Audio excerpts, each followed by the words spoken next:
અમદાવાદના નારણપુરા વિસ્તારમાં થયેલી 60 વર્ષીય વૃદ્ધની હત્યાનો ભેદ પોલીસે ઉકેલી દીધો છે, જેમાં વૃદ્ધની હત્યા કરનારા 6 આરોપીની પોલીસે ધરપકડ કરી છે. પ્રેમ લગ્નના મન દુઃખમાં હત્યા કરી હોવાનું સામે આવ્યું છે. પ્રેમ લગ્નના મન દુઃખને કારણે યુવતીના પરિવારજનોએ યુવકના માતા અને પિતાને ઢોર માર માર્યો હતો,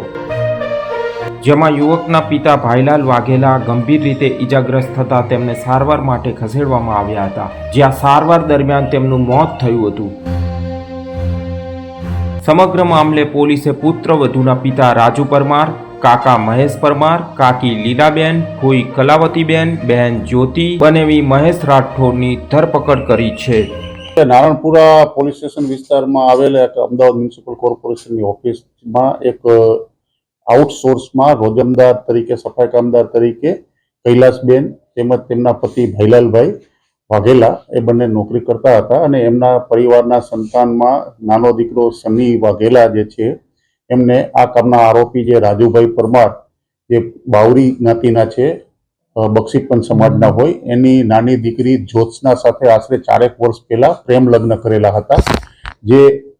આ આરોપી જે છે એ અનુસૂચિત જાતિના સભ્ય છે અને આ બક્ષીપંચના સભ્યના હોય, જેથી આ બાબતમાં પ્રેમ લગ્ન કરવાથી દીકરીના પિતા રાજુભાઈ પરમારને તેમજ એના પરિવારના સભ્યોને મનદુખ થયેલું હતું, જેથી આ બાબતે એમને અવારનવાર નારોલ ખાતે રહેતા હોય ત્યારે પણ ઝઘડો તકરાર કરી અને લઈ જવાની કોશિશ કરી હતી. તે બાબતે અગાઉ જ્યોત્સનાએ પણ નારોલ પોલીસ સ્ટેશનમાં મદદ માંગી હતી અને આ બાબતે કાર્યવાહી થયેલી હતી. તેમ છતાં આ કામના આરોપી પરિવારના સભ્યો આમને દીકરીને પરત સોંપી દેવા માટે બળજબરીથી દબાણ કરતા હતા. તેથી અમને ગઈકાલ આ 30 તારીખના રોજ આ બંને પતિ પત્ની કામ પર આવેલાની હકીકત જાણવા મળતા બે રિક્ષામાં બેસી અને રાજુભાઈ પરમાર તેમજ એમની દીકરી, એમના જમાઈ તેમજ એમના ભાઈ, એમના પત્ની અને એમનો છોકરો મહેશ બે રિક્ષામાં બેસી અને ત્યાં મેટ્રો સ્ટેશન જે છે આપણે અહીંયા ઉસ્માનપુરા મેટ્રો સ્ટેશનની બાજુમાં પંપ આવેલો છે ત્યાં ગઈ